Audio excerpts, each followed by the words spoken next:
Ladies and gentlemen, we have with us an IT industry veteran and one who is a brilliant tech brain, which I can personally vouch for since I have seen him working on the same satellite based project where I worked as well. He has worked since 1993 in companies like HCL Tech, Hughes, and Ericsson. That could have been a reason alone to talk to him at length. But the tipping point came for me when last year he announced that he is pursuing studies in medicine. Yes, you heard it right. Trying to become a doctor past the age of 50. But here he is, ladies and gentlemen, the budding doctor of medicine, Rakesh Mawa. Rakesh, first things first. Why and when did you decide to pursue a career in medicine? Was it a calculated move or a spur of the moment decision? Or are you simply doing it for a little bit of a show off? Tell us all about it. I wish, Prashant. Thanks, Prashant, for inviting me, first and foremost. And question has been asked for like maybe a million times so far. Every anytime I meet somebody, at school, med school, or outside also, I get the same question. Why? And it's sometimes why so late or why so early and so on and so forth, right? So yeah, Prashant, I don't know where it all started, but I had a deep interest in healthcare and in fitness in general. And I think tipping point, so to say, was towards the end of 2022. I had just lost my father to Alzheimer's, and I had this feeling that medicine is quite fragmented. You have super specialties who don't talk to each other, and the integrated aspect of medicine was missing by and large. And I had observed this in my family also. People had health issues, if they had health issues with their gallbladder, so the gallbladder guy would dig himself in a foxhole, you know, addressing that gallbladder thing rather than, having a sort of an integrated approach or a conservative approach. So as I said, when I lost my father, I said, guys, this needs to be addressed in some way or other. I think I need to get into medicine to find what is in there that prevents it from sort of integrating so many disparate sort of schools of thoughts into one entity and having integral theories like we have in engineering, right? Or physical sciences. We have very simple set of rules which apply on Earth or Moon or wherever. You just simple three laws of Newton, for example, in classical mechanics. But there's no such thing in medicine. There are no empirical rules, so to say. The beauty of those equations is missing in medicine. It's far more complex than physical sciences. So that was a trigger point, intellectually speaking. But then practically what I thought was, okay, let me figure out how can I approach it. I know what I have to do, but how do I do it? So one of the options was to fork out a tech startup, tech masquerading as healthcare. So that was one option. Second one was to go for a PhD program, join some university. And third one was go back to the drawing board, really learn the basics, nuts and bolts of it. And I was based out of Istanbul at that point of time. And my office was in Istanbul Technical University. It was part of the research and development center of Ericsson Europe. So I talked with multiple people out there, professors, suggesting some PhD topic and so on and so forth. Then I realized that either I don't understand the topics they are talking about. I don't have that requisite background to even understand the problem. Yeah.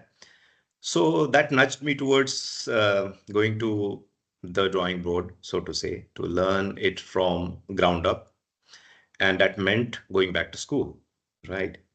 And that was a revelation for me that, you know what, I'm 55. I was 54 then, 53 rather. And so I said, okay, if it takes to go back to school, in corporate world, we always say, oh, you should be learning all the time. Change is the only constant, and so on. All the corporate buzzwords that we use. Why not try it? Why not apply it on myself? And what I advise everyone else, that accept the change. It can be radical, but embrace the change. Have the fortitude and courage to move in the direction that you think is right. And this seemed like the right thing at that point of time. And that's the reason why I chose, okay, I'll go back to school and see what it is like to understand. I can make tall claims about medicine. Medicine doesn't have this, medicine doesn't have that, but it is far more complex than what I thought at that point of time, and far more mature than what I thought at that point of time. So that's how how I got into the med school. Then rest was detail. Going back to 12th class, passing my biology, zoology exams, biology, botany, and zoology exams, and then preparing for the NEET exam. And you know how competitive NEET is, and then clearing the NEET exam, then joining a med school, and so on and so forth. Very interesting. So, trying to become a doctor starting at the age of 54. So, when you broke this decision to your family, how did your family react? Did they think, for example, that you were charging towards the proverbial windmills? No, I mean, it was quite organic. You see, these kind of decisions are not made one fine day. You wake up and you announce, voila, I'm going to be a doc. They had they so I have a small family, so to say. It's like more like a team. My wife and me, we were very close and more like friends than classical, wife and husband kind of equation. So we did things largely together, and it was like it's a joint decision that this seems to be the obvious thing to do. Eventually you could sort of converge to a decision, right? So it was organically, arrive organically at a particular decision. So that's what happened. So it was not really surprising, though my daughter was gloating. Papa, she doesn't understand tech. I happen to be at a very senior position in Ericsson, Europe. And but she was not very impressed, because she didn't happen to see my office because of COVID time in 2020 when we moved to Istanbul. And I actually had a corner office overlooking Bosphorus, but she never happened to see that. So she wasn't particularly impressed with me sitting around making calls and, advising, operators about their 5G plans and so on and so forth. She thought I'm just, chatting all the time, and, I don't know how he makes money. So that was her comment. He doesn't do any tech work, right? He's neither coding, he's not doing anything, he's just blabbering all the time. So I said, okay, let me try and impress you. So she was impressed that dad is going to be a student again. So that was the family aspect of it. Yes, my parents, my mom, my siblings, they were very concerned. I think, have you lost it? I mean, you're so well positioned, and what are you doing this time? Why are you giving it all away? So, Rakesh, now that you have taken this decision and it's been a year, so please regale us with your experience during the first year of studying medicine. How was it studying with folks less than half your age? What are your advantages and handicaps due to this late entry into the game? You need to get your maths right, Prashant. It was one third of my age, not half my age. So yeah, there are too many stories actually, and we need to have a very long conversation about it. But yes, what surprised me was that I got an acceptance from my classmates much more readily than anybody else. Yeah, it was fantastic. The kids were cool, the lingo. They would come and, look at me, one look, and it's okay. You're, you know, past by sell date, uncle, but we don't care much. We are too cool for you. And then there are kids who are very competitive, they would always probe me and how are the studies going on? Are you struggling? Is your memory working? And so on and so forth, right? So there are too many incidents, and there are some professors who would be pretty upset, pretty nervous in front of me, to the extent that a few professors would stop coming to the section where I would sit. Yeah. So they would move away from the section because it's like a sort of an amphitheater kind of a classroom. I would sit at first bench, obviously the first bench, first guy. So they would avoid coming to that side and go to the other side. And then few professors would never ask me questions and so on and so forth. They would not try to engage. It was beautiful, but try sitting on a hard wooden bench for 4 to 5 hours, and you would know what it does to your back. You get soft and corporate, right? You complain of ergonomics of your chair. So try sitting on a flat wooden bench for 7 to 8 hours rather. Try sitting on a stool and dissecting a cadaver, or rather stand up and do a dissection for 3 hours, 3 or 4 hours, while it's all stinking. There's no air conditioning because there's no air conditioning dissection halls. So it was amazing experiences in that sense. Always a learning the new, the kind of approach that today's kids have, far more mature than what we think they are. We think they are privileged and entitled, and that kind of approach. No, they're very responsible. quite aware, much more aware than we were at that age, and very clear on what they want. So I'm very impressed with the young generation. They are all of them like 18 to 20 kind of age bracket. I'm sort of, I feel privileged actually to learn with them, with their minds being open, not full of a sort of jargon that we tend to accumulate over a period of time in corporate, right? It's 3 decades for you and me in corporate, right? And you accumulate a lot of baggage from that kind of professional life. It's wise to let go of it and move on a clean, new trail, so to say, and smell the roses, the wild ones. Okay. Talking of roses, forgive me for asking this, but how do the girls react to a handsome, fair, bald Indian man Absolutely. in his 50s studying medicine with them, no less? Has anybody hit upon you, and how do you handle that? Now, be frank with us. Yeah, absolutely, absolutely. My daughter is 15 and most of my classmates are 18. Yeah. So 18 to 19 bracket, So it's so amusing that my best friends in class are obviously girls, and they I have been so lucky that I got accepted so readily in the groups. Uh, you know, uh, the kids would come to me even with their personal problems, with the boy issues, the girl issues also, and to the extent that few of the kids would sort of make a beeline behind me and would always be around me, and I had to push them, go, don't spend too much time with me.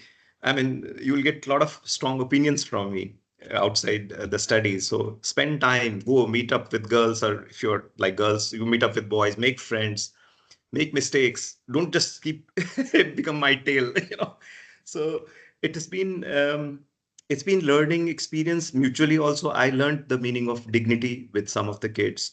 I learned the meaning of hard work. I learned how to be competitive in a positive sense. There were kids who would come to me and use terms like "you are my BFF," and I got called sort of soulmates. Also, I said, "Wow, such an honor." I wish my daughter would say so. So it's been a great adventure, and it warms my heart always to see. I see my next generation there, next to next generation, if you had kids in time. But yeah, I see my daughter Sheen there sitting, exploring, learning about the ropes of life. Same with guys, same with girls. I don't discriminate. They're all same unwashed masses at this point of time, so to say.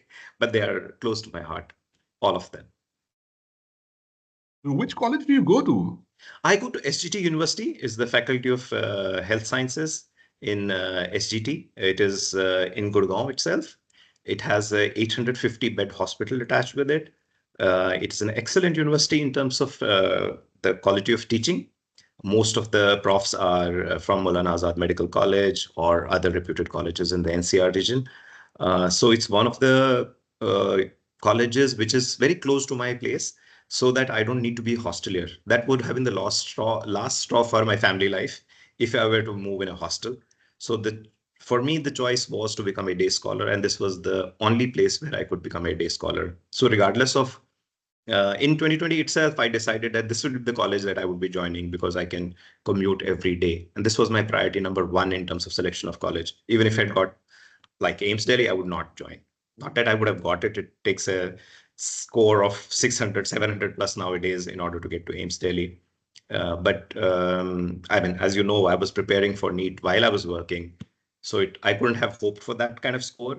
And either ways, I wouldn't have become a hostelier. So I would not prefer to be a hostelier. I would have to be a day scholar in order to pursue medicine. That's the least, that's the most liberty I could take with family, that, I would not be there during the daytime. The rest, I have to fulfill my family responsibilities as well. So, how do you find the experience of preparation for NEET all over again, going back to the books, and how is it different than back in the 1990s?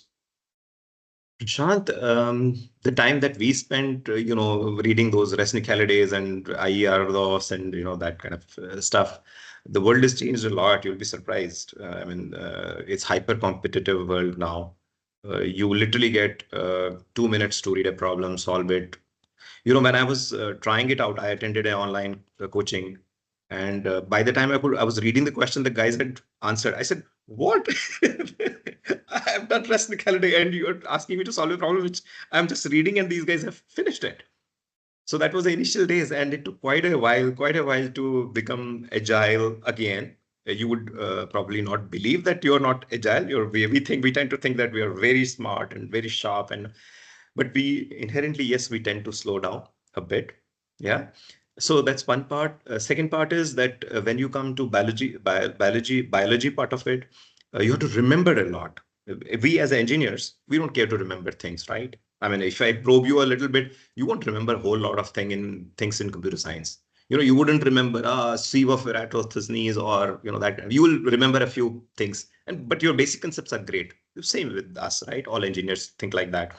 But in biology, you need to remember humongous amount of information, and they are disparate pieces. They're not too well connected with each other. I mean, you would probably remember maybe Krebs cycle or some other TCA cycle. You would just not remember each and every enzyme there. There are like maybe 20 enzymes that you have to remember, and they won't make much sense to you. But yeah, you have to remember it. So that part is challenging, to remember a whole lot of information, and that might be fragmented information, but you have to remember it. And later on, things fall in place. In engineering, you build things piece by piece, right? You try to sort of have a big picture ready, and then you build things. Here, you will have a lot of fragmented stuff that comes to you. Eventually, it will become a cathedral, but you don't know when that will become a cathedral for you. NEET, by its very nature, is hyper competitive. The ranks are decided in 1 mark, and even if you tie, many people at the same rank. So it is quite hyper competitive. And for me, who didn't know what a cell is, 2 years back, I didn't know what a cell is. Probably you think that you know, but you wouldn't know what a cell is if I probe you, right? If I probe you, but same thing. I don't blame you. But coming from there, going to open school, doing 11th class biology, 12th class biology, and then writing NEET and qualifying it with a decent score, decent rank, getting into a med school. Then first year itself is a very big challenge. We will talk about it, but that's how it was. It was very different from what we were used to when we prepared for engineering. Totally different ball game. Okay, so much for your budding career in medicine, and we wish you all the best. But let's rewind a little bit because that's precious as well. If I recall correctly, you've always been a health freak. Good body experiences is what you cherish. You once told me over a few beers. You have trained at karate. You also had a startup in the health sphere once. So tell us all about this passion of yours. See, Prashant, I think the quality of life is determined by your health, both physical and mental health, and also your relationships, your social health, also, so to say. They work together. They're sort of integrated. Your physical health, your mental health, your emotional state, your social relationships, all of them converge to determine the quality of life that you have, and you cannot ignore one at the cost of other. So I realized it a bit late, maybe in 30s or something like that, when we got married, tried few things, and then realized, oh, we are not in good shape. And so many things happened. So I became a runner. My wife was quite active. So we started running marathons. We must have run like last one we ran in Istanbul open marathon just after COVID. The moment it opened, we ran a marathon along the Bosphorus coast. One of the most amazing experiences. Must have run like maybe 20 different marathons in Delhi itself. Then obviously we forked out into multiple things. We were rock climbing rocks. I'm a qualified mountaineer as well, including a search and rescue course from Nehru Institute of Mountaineering. So is my wife. We did things together. And then around 20, 12, I spoke with one of my leaders that I need to do something in healthcare, because I see in my circle people are not in good shape, but particularly because of the corporate stress that we were used to, right? And he said, "Go ahead, I'm in all support for you." And you know whom I'm talking about. And then in 2012, I started a company called WellQ, which was into preventive healthcare. And it was intended to support corporate folks in their journey for a better health. And we were fairly successful. Eventually, it was taken over by HCL Healthcare.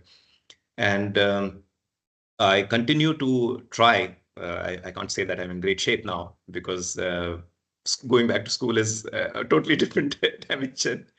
But yeah, I still am fairly active, quite active. And that's one of my strengths that helped me to, get into school and stay there. It's critically important to be in good health. I mean, you cannot talk about healthcare if you're not in good health yourself. I mean, you should do as best as you can in terms of your nutrition, in terms of your exercise. Have even in terms of relationships, it promotes good relationships. Some of my best friends are the people who I, had karate sessions with, or marathon runs, or we climbed together, we went on hikes, and so on and so forth. My relationships, or our relationships within the family, with our daughter, for example, is quite rich in the sense that we went on multiple hikes ever since. I mean, she was 8 year old when she went on one of the good hikes, multi-day, 5 day camping experiences, and so on and so forth. So that binds people, those shared experiences, something to talk about, something to experience together, harsh weather, great experiences. That becomes an integral part of your life. And it's very important in that sense, health, taking care of your health, physical health, mental health, emotional, social, is very important, and that helps you in the long run. And that's one parameter that's helped me a lot. Like I see my professors who are probably half my age. Half my age is like 28, 29 associate professors, very bad shape. The only excuse is, oh, we are too busy. I said, come on, I spent 30 years in a place where people have had nervous breakdowns. Yeah. They work themselves to death, practically, literally to death. Yeah. There's always time. You just need the right intent to take care of your health.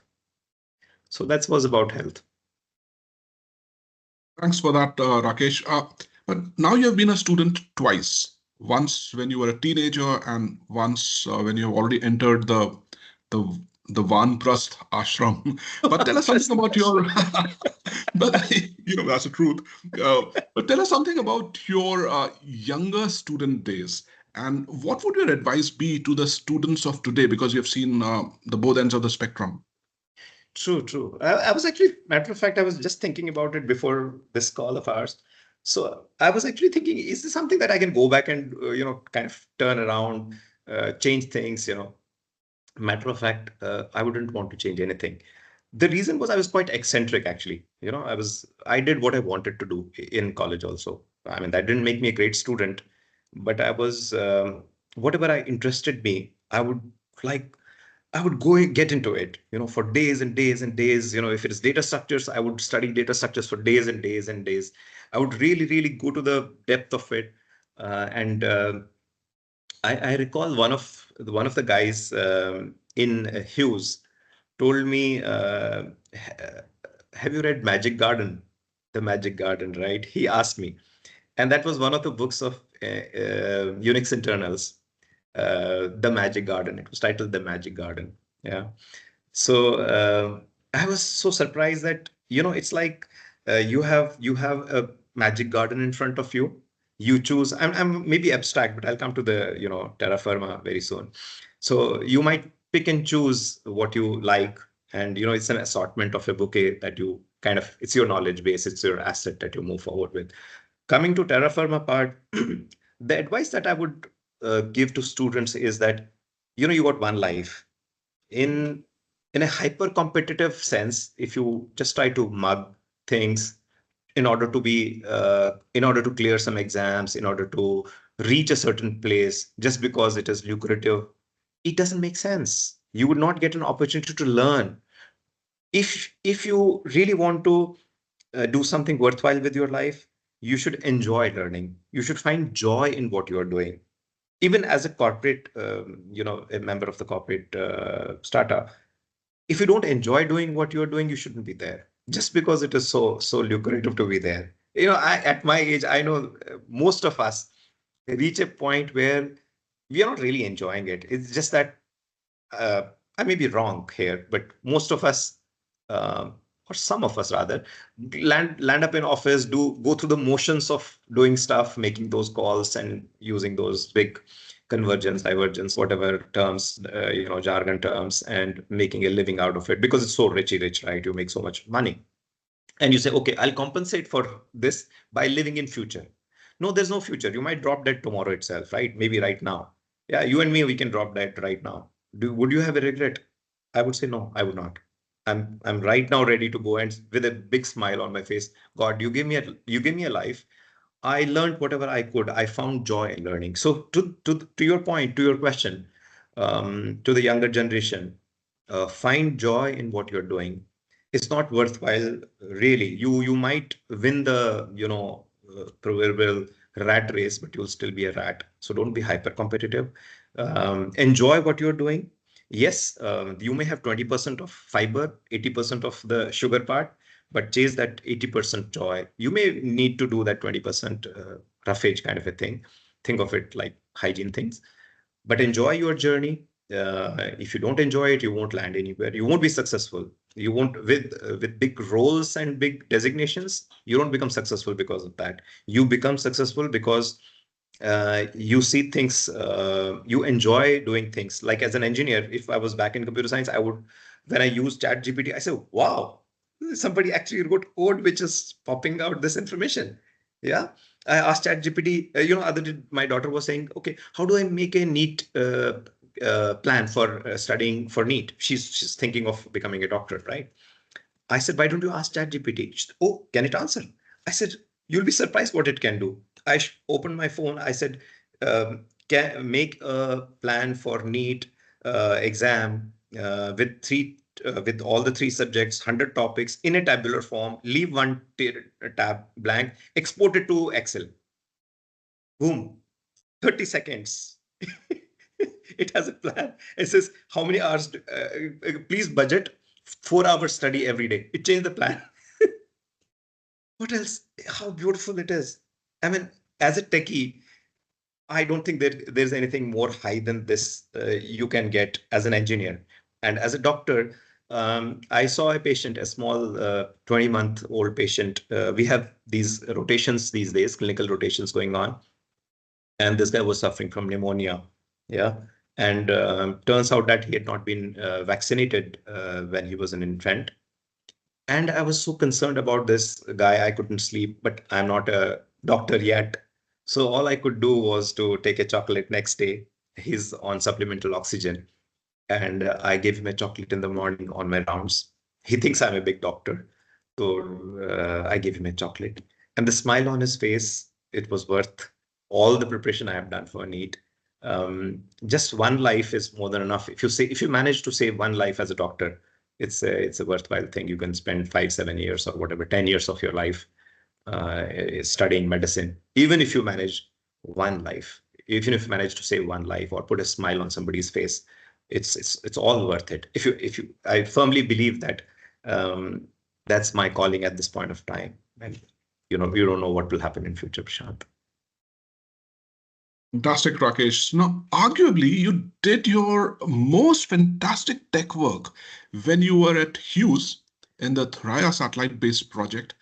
Please recount for us your memories from that project, including, I remember that crazily excited call you made to me when you were able to make that first satellite call. And Yeah, who all do you yeah. remember as your colleagues and superiors and bosses from that time? All of them, all of them. Matter of fact, I was working with Tata Unisys actually.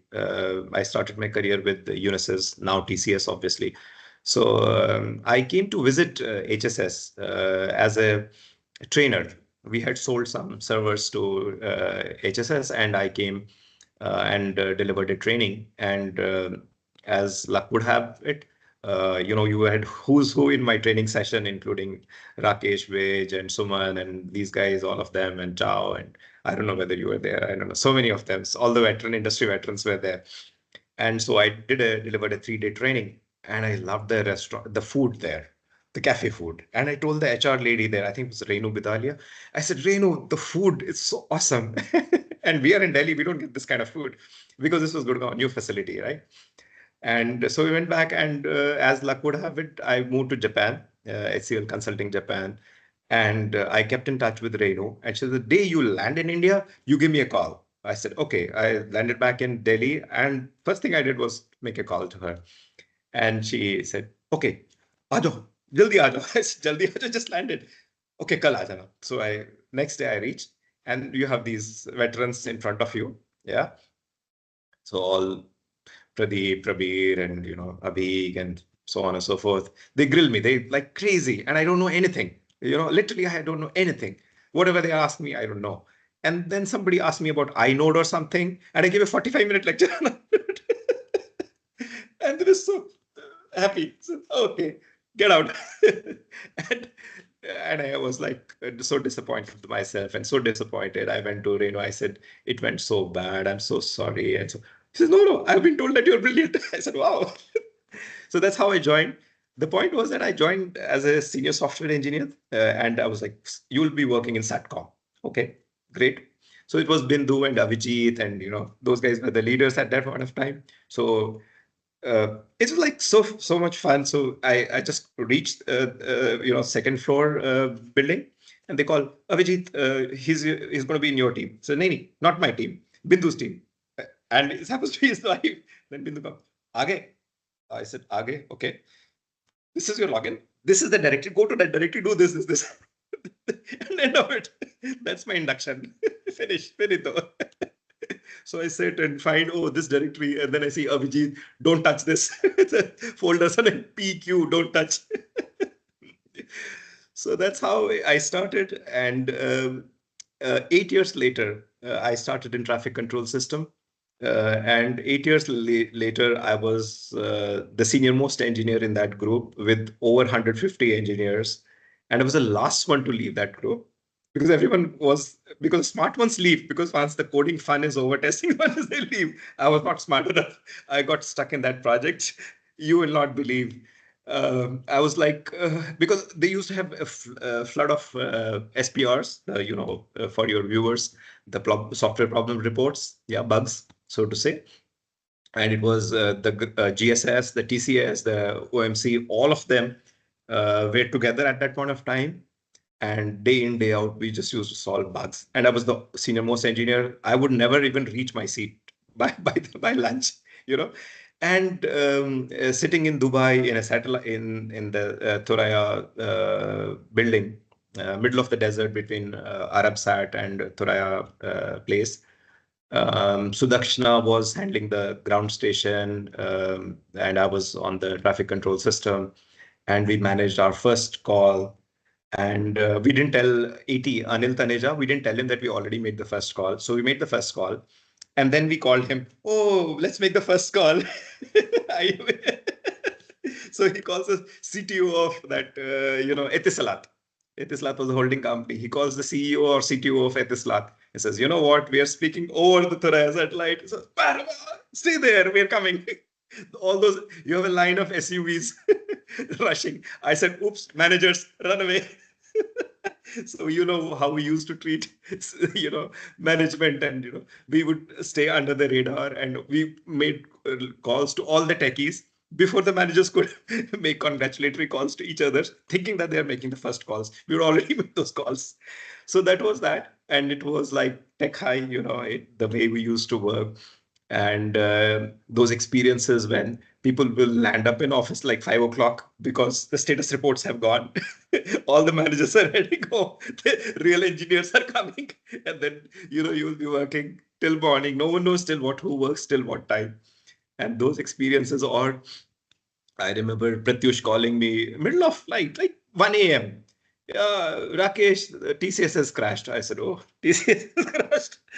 Okay, take charge. I said, okay, boss. Then I wake up, everybody reach office, 10 minutes. So we reach an office, and then we discover semaphore, this thing crashed, that thing crashed.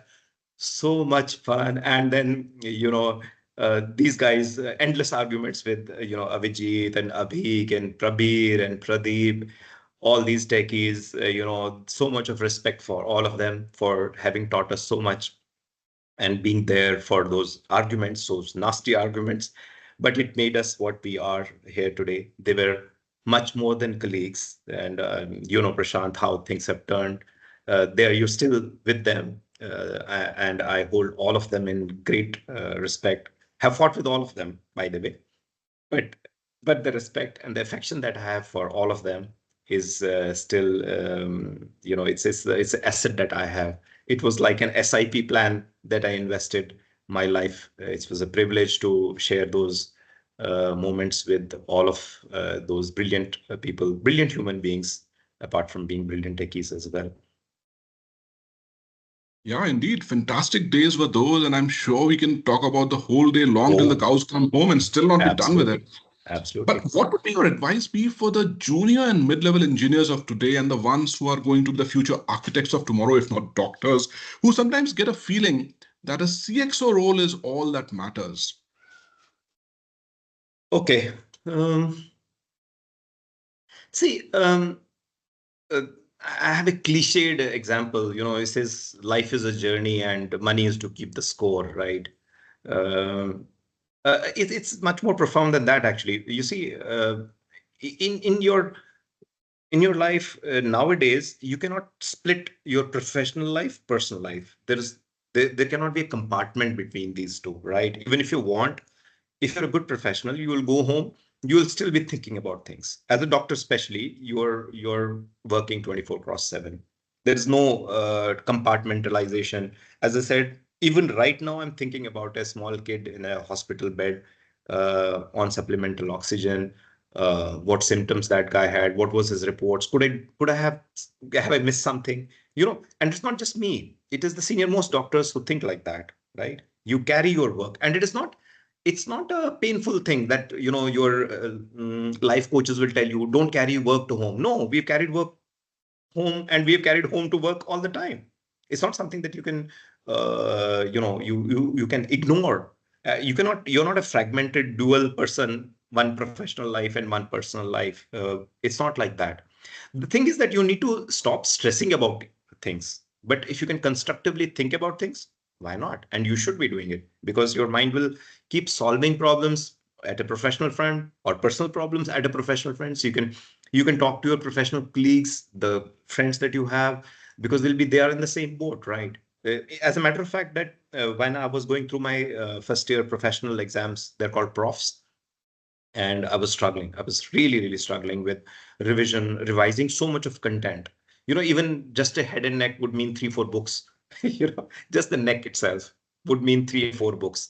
So I was really struggling with memorizing so much of information, not being able to revise it, and I was not doing well. And to the extent that I said, I'm not able to do it. Maybe I'm just not cut out for this.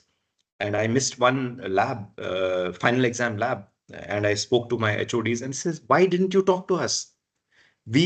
All of us have gone through this. All of us have had an imbalance of personal and professional lives. Will schedule a special exam for you. You need to come." And that's what they did. In the next batch, I actually appeared for a practical exam with the blessings of my teachers. So, to your question, these designations, roles, and so on and so forth, even money for that matter, I would add that also. Eventually, they won't matter. Yeah, there is a certain minimum that is required for sure in terms of money, because below that, you will be utterly dissatisfied with your life. Yeah, but it's very low threshold. At least in India, it's a very low threshold. Um, and though it may differ from person to person, but even in an absolute sense, you can have a decent quality of life with a certain degree of earnings. In terms of designations, roles, responsibilities, and so on and so forth, they'll come naturally. You don't really need to run after, oh, you give me head of blah, head of that, blah. In fact, as a matter of fact, Abhik and I invented a system where we could give a designation on our own. You could call yourself chief of whatever, right? So all of us were chief of something, and it worked quite well actually. So because it was in our mind, it was actually mocking the designations culture. What actually matters is what do you contribute, what do you bring to table, right? And bring something worthwhile to table. Think of what you are able to contribute. Designations, money and all, that's a different ball game. Do not play that game, because if you play that game, you're going to be part of a system which is operates with a certain set of rules probably you are not good at. If you want to do that, yes, you're most welcome, but get into a habit of playing that game. Don't be in a sort of a contributory techie frame of mind. Somebody who really loves the profession for what it is, for creating something worthwhile, for engineering, for medicine, vis-a-vis managing things. The management part of it is totally different aspect, or sales part of it is totally different, and that works on a different dynamics.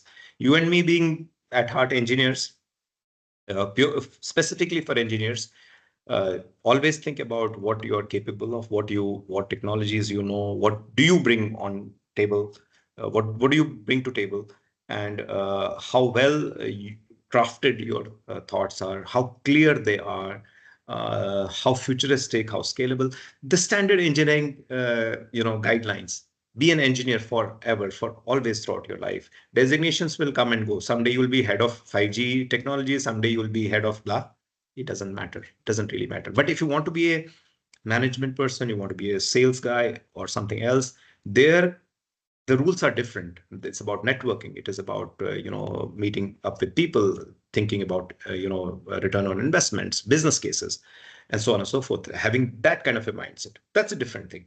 But do not worry about labels. Labels will come, labels will go. They don't really matter. At the end of the day, when you are reaching a senior position, when you've spent 3 decades in a profession, you would look back and talk about those stories, the first call, the first bug fixed. Yeah, I remember those things. I literally remember my first design. Yeah. And I remember my first design documentation. I remember everything as an engineer till date. I don't remember what I've done. I was the head of 5G consulting globally in Istanbul. I don't even remember now what all I said to which operator, and the operators were all from STC to AT&T to Bharti to have dished out advice left, right, and center. But I don't recall it because at the heart I am actually an engineer. I remember my first semaphore problem.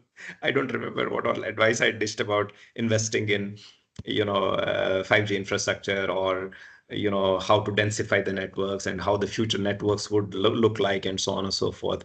Because at the heart of heart, as an engineer, it didn't appeal to me. Now I realize it didn't really appeal to me. What appealed to me were actual contribution to engineering. So find your calling and do your best. Don't go for labels. Those labels are not relevant. Actually, they never were. If labels were like that, imagine our seniors, yeah, our people, where they are. They've never cared about labels. In matter of fact, if I see my immediate circle, none of them actually went to large, big organizations. They stayed in small organizations, yeah, or mid-sized organizations, and grew there. They are not like Googles of the world or Microsofts of the world. None of them actually. I can't know. I know very few people who joined those kind of organizations, which have the spread to have big names. They stayed in mid, small segments and thrived there. So that's what I would suggest to young engineers, budding engineers. Medicos, I am not in a position to advise at this point of time. I am in learning stage myself. There's a long, long, long way to go as far as medicine is concerned. In all humility, uh, I would learn the ropes like we spent first few years in engineering.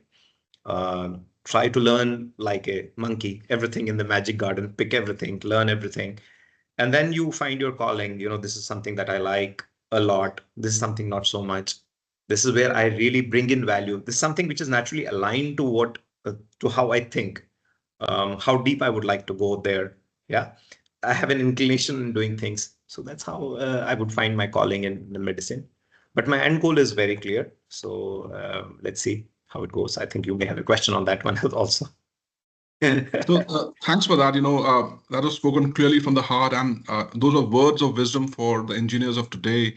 But fast forward to 4 years from now, and that's what you alluded to. How do you see your life going forward? Would you be a practicing doctor at the age of your, I dare say, retirement? 60. How are you planning your life after the study of medicine? Prashant, as they say, life happens to you while you're planning big things, right? So it's actually like that. So when we moved to Europe, I had no idea, I had no notion where life would take me. And then COVID happened. We all know what all happened. And none of us could have actually predicted how we would survive COVID, what all scars we would carry through. People have lost near and dears, how we would react as individuals to what we faced. And so to your point, I don't plan that much in future. Yeah, not in terms of timelines, but in terms of what I want to do.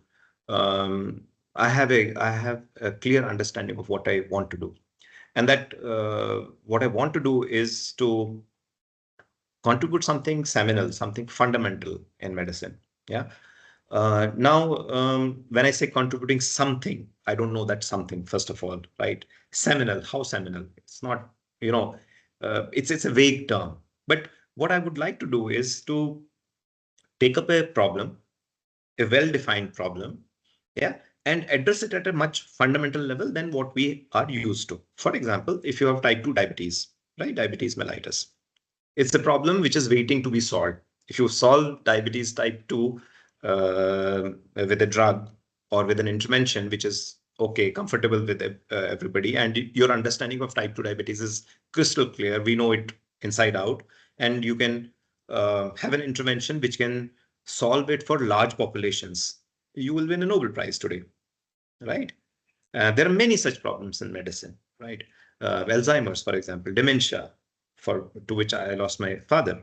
What sets up dementia? What sets up Parkinson's? What sets up Alzheimer's? And how can you prevent? How can you treat? There's no medication for Alzheimer's at the moment, right?